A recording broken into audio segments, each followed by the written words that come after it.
देखिए दो चांसेस हैं, दो चीजें हैं, या तो आपको कोई कॉलेज अलॉट हो जाएगा या आपको कॉलेज नहीं अलॉट होगा। कॉलेज में जो आपको अलॉट हुआ है वहां पे आप नहीं जाते हैं, आप एडमिशन नहीं लेते हैं, कुछ आपको करने की जरूरत नहीं, just don't go and report, आपका कोई नुकसान नहीं होगा, क्योंकि जो फर्स्ट राउंड होता है वो फ्री एग्जिट राउंड होता है, इसमें कोई आपको पेनल्टी नहीं पड़ती है।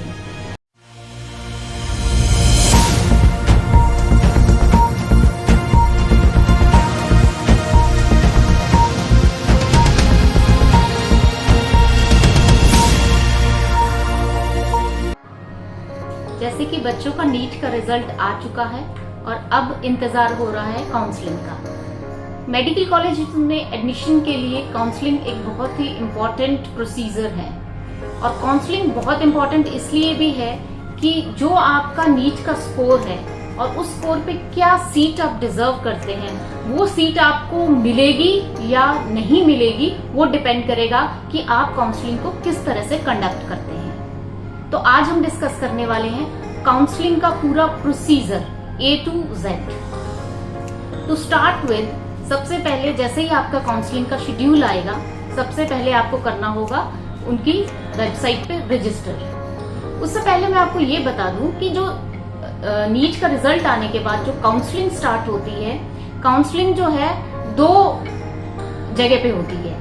एक है आपका ऑल इंडिया कोटा काउंसलिंग जो कि MCC कंडक्ट कराता है, और दूसरी है स्टेट कोटा काउंसलिंग जो कि डिफरेंट स्टेट्स जो हैं हमारी कंट्री की वो कंडक्ट कराते हैं। जो ऑल इंडिया कोटा काउंसलिंग है, इसमें कोई भी ऑल ओवर इंडिया कोई भी कैंडिडेट एलिजिबल है उस काउंसलिंग को करने के लिए। लेकिन जो स्टेट कोटा काउंसलिंग है उसमें सिर्फ स्टेट के डोमिसाइल स्टूडेंट्स जो हैं, जो उस स्टेट के जिनके पास डोमिसाइल सर्टिफिकेट है, सिर्फ वही एलिजिबल होंगे काउंसलिंग के लिए। नाउ टू स्टार्ट विद, ये जो आपकी ऑल इंडिया कोटा काउंसलिंग होती है ये सबसे पहले होगी। जैसे ही आपका काउंसलिंग का शेड्यूल आएगा, सबसे पहले जो है ऑल इंडिया कोटा काउंसलिंग होगी। अब ऑल इंडिया कोटा काउंसलिंग में कौन कौन से कॉलेजेस पार्टिसिपेट करते हैं वो मैं आपको बता दूं। सबसे पहले जितने भी all over India government medical colleges हैं, उनकी 15% सीट्स जो हैं वो आपकी ऑल इंडिया कोटा काउंसलिंग में आएगी। इसके अलावा ऑल ओवर इंडिया जितने भी एम्स हैं, एम्स दिल्ली है, एम्स आपका ऋषिकेश है, डिफरेंट एम्स जो भी हैं, सबकी 100% सीट्स जो हैं वो ऑल इंडिया काउंसलिंग के थ्रू फिल होंगी। इसके अलावा कुछ सेंट्रल यूनिवर्सिटीज हैं जैसे AMU है, BHU है, इनकी भी सीट्स जो हैं ऑल इंडिया कोटा के थ्रू फिल होंगी। अपार्ट फ्रॉम दैट जितने भी आपके डीम्ड यूनिवर्सिटीज हैं उनकी सारी सीट्स जो हैं ऑल इंडिया कोटा के थ्रू फिल होंगी। इसके अलावा जिपमर है, उसकी सीट्स भी ऑल इंडिया कोटा के थ्रू आपकी फिल होंगी। इसके अलावा जो स्टेट मेडिकल कॉलेजेस हैं, स्टेट में जितने भी मेडिकल कॉलेजेस हैं वो जब अपनी काउंसलिंग करेंगे तो 85% गवर्नमेंट की 85% सीट्स के लिए काउंसलिंग करेंगे, प्लस जो प्राइवेट मेडिकल कॉलेजेस हैं स्टेट्स के, वो अपनी सीट्स के लिए स्टेट में काउंसलिंग करेंगे। टू स्टार्ट विद, हम जो आज मेन फोकस अपना रख रहे हैं वो है ऑल इंडिया काउंसलिंग पे। तो ऑल इंडिया काउंसलिंग में सबसे पहली चीज होगी, जैसे ही आपका शेड्यूल आएगा, आपको काउंसलिंग के लिए रजिस्ट्रेशन कराना है। So for registration you have to provide certain basic details to the MCC। MCC पे काउंसलिंग का आपका पोर्टल खुलेगा, आप उसमें रजिस्टर करेंगे, और रजिस्ट्रेशन के लिए you have to pay some registration fee. If you are applying for government colleges, then you have to pay a registration fees of 1000 if you are a general candidate. If you are a reserved category candidate, then you will have to pay 500 rupees for registration fees. अगर आप deemed universities के लिए counselling कर रहे हैं तो you have to pay 5000 rupees as registration fees. और ये जो registration fees है ये नॉन रिफंडेबल है, ये आपको वापस नहीं मिलेगी, ये एक फीस है। इसके अलावा आपका होता है सिक्योरिटी डिपॉजिट। सिक्योरिटी डिपॉजिट की अगर हम बात करें तो अगर आप गवर्नमेंट कॉलेजेस के लिए काउंसलिंग कर रहे हैं तो आपका सिक्योरिटी डिपॉजिट होगा फॉर जनरल कैंडिडेट्स 10,000 रुपीज, और फॉर रिजर्व्ड कैटेगरी में SC, ST और PH that is physically handicapped candidates आते हैं, उनका रजिस्ट्रेशन आपका सिक्योरिटी डिपॉजिट होगा 5,000 रुपीज। और अगर आप डीम्ड यूनिवर्सिटीज के लिए काउंसलिंग कर रहे हैं तो उसका सिक्योरिटी डिपॉजिट होगा 2 लाख रुपीज। तो इन ऑल जब भी आप रजिस्ट्रेशन करेंगे, अगर आप गवर्नमेंट कॉलेजेस, सिर्फ गवर्नमेंट कॉलेजेस के लिए रजिस्ट्रेशन कर रहे हैं तो 10,000 plus 1,000 that is 11,000 you have to pay. अगर आप जनरल कैटेगरी के हैं, अगर आप रिजर्व कैटेगरी के हैं तो 5,000 plus 500 that is 5,500 you have to pay. और अगर आप डीम्ड यूनिवर्सिटीज के लिए भी काउंसलिंग कर रहे हैं तो आपको 2 lakh plus 5,000 2,05,000 you have to pay. अब पेमेंट मोड्स क्या होते हैं, ये भी एक इम्पॉर्टेंट फैक्टर है। वो है आपके इंटरनेट बैंकिंग और डेबिट या क्रेडिट कार्ड। तो एक बात आप ध्यान रखें कि आपके डेबिट, क्रेडिट और इंटरनेट बैंकिंग की लिमिट इतनी हो जिससे कि आपकी जो सिक्योरिटी डिपॉजिट प्लस फीस जो है वो पे हो सके। और एक बात, कभी कभी स्टूडेंट्स जो हैं वो कहीं किसी भी कैफे पे जाके, इंटरनेट कैफे पे जाके, वहां पे जाके रजिस्ट्रेशन करवाते हैं। तो किसी के अकाउंट से आप बिल्कुल भी रजिस्ट्रेशन ना कराएं, किसी के अकाउंट से कभी भी पैसे ना दें। सिर्फ अपने या अपने पेरेंट्स के जो क्लोज हैं उन्हीं के अकाउंट से पैसे जो हैं पे करें, क्योंकि जब ये रिफंड होके आएंगे तो उसी अकाउंट में आएंगे जहां से, जिस अकाउंट से ये पे हुआ है, क्योंकि सिक्योरिटी डिपॉजिट तो रिफंडेबल है आपका। तो that will come to your account after the counselling is done.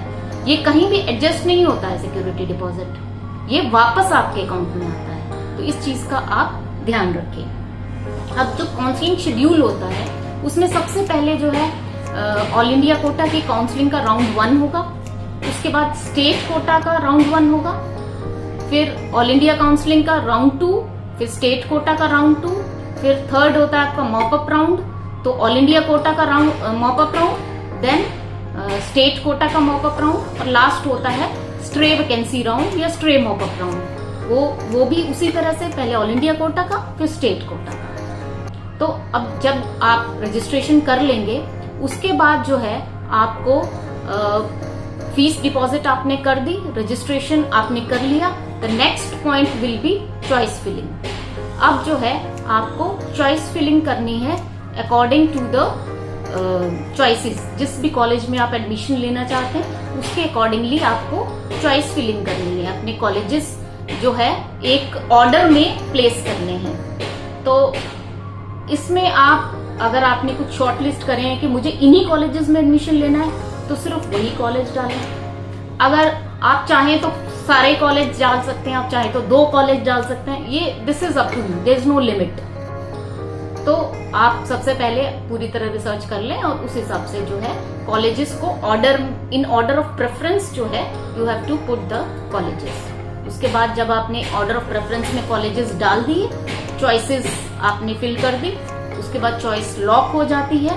और उसके बाद आफ्टर 2 डेज 3 डेज जो है राउंड 1 का रिजल्ट आपका डिक्लेयर हो जाता है। जब राउंड 1 का रिजल्ट आता है तो उसमें देखिए 2 चांसेस, 2 चीजें हैं, या तो आपको कोई कॉलेज अलॉट हो जाएगा या आपको कॉलेज नहीं अलॉट होगा। In case you are not allotted a college then you directly go to the round 2, आप राउंड 2 के लिए एलिजिबल हैं। अगर आपको कोई कॉलेज अलॉट होता है देन 2 चीजें हैं जो आप कर सकते हैं।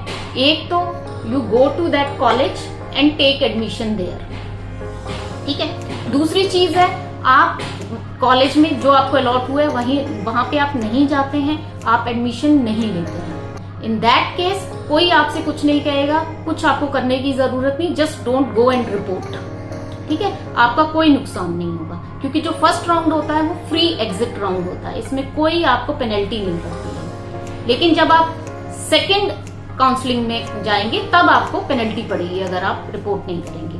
तो फर्स्ट जब आपका राउंड का रिजल्ट आया, या तो आपको अलॉट हुआ या नहीं हुआ तो आपने जाके या तो एडमिशन लिया या नहीं लिया। अब अगर आप एडमिशन लेते हैं, आप गए और आपने एक पर्टिकुलर कॉलेज में एडमिशन ले लिया, अब अगेन अगर if you are satisfied with that college then your counselling ends here, and if you are not satisfied with the college which is allotted to you, आपको लगता है कि आपको एक कोई बेटर कॉलेज मिल सकता है, then you will go for upgradation. There is a choice. आप क्या करेंगे, आप जो आपको कॉलेज अलॉट हुए वहां जाएंगे, एडमिशन की पूरी फॉर्मेलिटीज पूरी करेंगे और वहां पे आप अपनी विलिंगनेस देंगे कि यू वांट टू अपग्रेड। अब जिन बच्चों ने अपग्रेडेशन के लिए डाला है, then they will go to the round 2। अब हम आते हैं second round, which is round 2 of the counselling. इससे पहले जो है राउंड 1 ऑल इंडिया कोटा के बाद जो है स्टेट लेवल का राउंड 1 होगा, वो भी इसी तरह से कंडक्ट होगा, यही सारे रूल्स वहां भी फॉलो होंगे। Now we are coming to all India quota round 2। अब ये राउंड 2 में कौन से कैंडिडेट्स जो हैं जो पार्टिसिपेट करेंगे इस काउंसलिंग में? सबसे पहले वो कैंडिडेट्स जिनको राउंड 1 में कोई भी सीट अलॉट नहीं हुई है। दूसरा, वो कैंडिडेट्स जिन्होंने अपग्रेडेशन के लिए अप्लाई किया है, सीट अलॉट हुई है but they have applied for the upgradation. Third, वो कैंडिडेट्स, फ्रेश कैंडिडेट्स जो कि जिनको लगता था उनको स्टेट कोटा में सीट मिल जाएगी बट अब उन्हें लग रहा है कि वहां सीट नहीं मिलेगी, तो वो यहाँ पे सेकेंड राउंड के लिए रजिस्ट्रेशन करेंगे। रजिस्ट्रेशन फिर से ओपन होंगे। अगर आप रजिस्ट्रेशन करना चाहते हैं, रजिस्ट्रेशन करिए। अगर आपने पहले ही राउंड में रजिस्ट्रेशन कर रखा है तो फिर आपको दोबारा रजिस्ट्रेशन करने की जरूरत नहीं है, आप डायरेक्टली सेकेंड राउंड में पार्टिसिपेट कर सकते हैं। इसके बाद जो है फिर वही पूरा प्रोसीजर रहेगा, आपका चॉइस फिलिंग होगी और चॉइस फिलिंग के बाद आपका रिजल्ट जो है डिक्लेयर होगा। अब क्या क्या सिनेरियो हो सकता है? अब जब आपका सेकेंड राउंड का रिजल्ट आया है तो उसके बाद या तो आपको सीट अलॉट हुई है या नहीं हुई है। इन केस आपको सीट अलॉट हुई है तो फिर आपको जो भी कॉलेज अलॉट हुआ है उस पे आपको जाना है और रिपोर्ट करके वहां पे एडमिशन लेना है। अगर आपने एडमिशन ले लिया तो आपकी काउंसलिंग यहीं पे खत्म हो जाती है। देन दूसरा केस है कि आपको कॉलेज अलॉट हुआ है लेकिन आप उससे सेटिस्फाइड नहीं हैं, तो आप वहां पे एडमिशन नहीं लेंगे। लेकिन अगर आप एडमिशन नहीं लेंगे तो फिर इन दिस केस यहाँ पे फ्री एग्जिट अवेलेबल नहीं है। Then your security deposit will be forfeited. In case of government colleges 10,000 रुपए आपका लॉस होगा। In case of deemed colleges, deemed universities 2 lakh rupees का आपको यहाँ पे लॉस हो जाएगा। So you have to be very careful. अब एक तो ये सिनेरियो है जहाँ पे आपको सीट मिली, आपने ली, खत्म, नहीं ली, आपके 2 लाख रुपए गए या 10,000 रुपए गए। दूसरा केस सिनेरियो ये है कि आपने अपग्रेडेशन के राउंड 1 से अपग्रेडेशन के लिए अप्लाई किया था, अब आपको अपग्रेड होके अगर सीट मिल गई है तो you have to take the admission there. अगर आप एडमिशन ले लेते हैं तो आपकी काउंसलिंग यहीं पे खत्म हो जाती है। दूसरा है आप सेटिस्फाइड नहीं है तो फिर अगेन आपका जो सिक्योरिटी डिपॉजिट है वो फोरफिट हो जाएगा। और सिक्योरिटी डिपॉजिट क्योंकि अपग्रेडेशन के केस में क्या है कि आप पहले ही जो राउंड 1 में आपको सीट मिली है वहां पे एडमिशन ले चुके हैं, तो इन दैट केस अगर आपका अपग्रेडेशन से नहीं आता है, नहीं अलॉट हुआ है कॉलेज, तो जो आपका कॉलेज आपको राउंड 1 में अलॉट हुआ था वही आपका फाइनल कॉलेज होगा। आपको उसी में एडमिशन लेना होगा और वहीं पे आपकी काउंसलिंग खत्म हो जाती है। तीसरा सिनेरियो है कि आपको कोई भी सीट जो है वो अलॉट नहीं हुई है। इन दैट केस आप जो है फिर डायरेक्ट आप चाहें तो स्टेट कोटा के सेकंड राउंड में जाएं या फिर आगे जो ऑल इंडिया कोटा का मॉप अप राउंड है उसमें आप डायरेक्ट जा सकते हैं। अब राउंड 2 में जो है एक बहुत ही इम्पोर्टेंट रूल जो है जो आपको ध्यान में रखना है कि अगर आप राउंड 2 में किसी भी कॉलेज में एडमिशन ले लेते हैं तो फिर आपका पूरा प्रोसीजर वहीं पे खत्म हो जाता है। आगे आप किसी भी काउंसलिंग में पार्टिसिपेट नहीं कर सकते हैं। Your counselling ends here if you take admission after round 2। ये सेम अप्लाई होगा आपके स्टेट काउंसलिंग में भी। स्टेट काउंसलिंग में भी if you take admission after the result of round 2 you are not eligible for further counseling at any place for that year, right? So this you have to keep in mind. जैसे ही round 2 में आप admission ले लेंगे आपकी counselling वहीं खत्म। इसके अलावा अब जो आया है हम आते हैं नेक्स्ट जो राउंड ऑफ काउंसलिंग है which is called mop up round. अब सेकेंड राउंड से कोई अपग्रेडेशन का ऑप्शन नहीं है कि सेकेंड राउंड में आप कोई भी इस तरह की एक्सरसाइज चॉइस एक्सरसाइज नहीं कर सकते अपग्रेडेशन की। you have to come to the third round, which is the mop-up round. अब mop-up round में कौन कौन से स्टूडेंट्स जो हैं, कैंडिडेट्स जो हैं, वो एलिजिबल होंगे।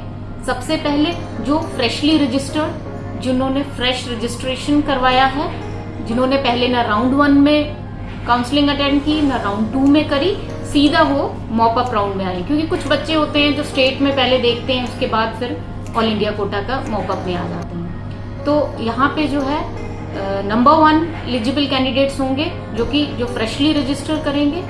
नंबर 2 होंगे जो राउंड 1 और राउंड 2 में जिन्होंने रिपोर्टिंग नहीं करी है। राउंड 2 में उनका सिलेक्शन हुआ लेकिन उन्होंने रिपोर्टिंग नहीं करी। इन दैट केस आपका फ्री एग्जिट था, तो आप मॉपअप राउंड में रजिस्टर कर सकते हैं। इन केस ऑफ राउंड 2 अगर आपको रिपोर्टिंग आपने नहीं करी है, then you have to again pay the security deposit and participate in the mop up counselling. ठीक है। इसके अलावा कुछ स्टूडेंट्स जिनका सिलेक्शन नहीं हुआ राउंड 1 में या राउंड 2 में, वो भी एलिजिबल रहेंगे मॉपअप राउंड के लिए। तो उसके बाद जो है आपका मॉपअप राउंड होगा।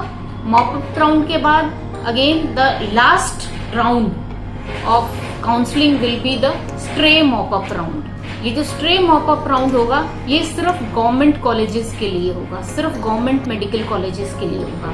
इसमें डीम्ड यूनिवर्सिटीज जो हैं वो पार्टिसिपेट नहीं करेंगी, बिकॉज फॉर डीम्ड यूनिवर्सिटीज जो स्ट्रे मॉपअप राउंड है वो यूनिवर्सिटी में आपको फिजिकली जाके उसको अटेंड करना होगा, वो यहाँ पर नहीं होगा। So this was all about the counselling procedure of the NEET. उम्मीद है आप सबको ये अच्छे से समझ आ गया होगा, और जो गलतियां हम लोग करते हैं वो ना करके जो है अपनी काउंसलिंग को अच्छे से कंडक्ट करें।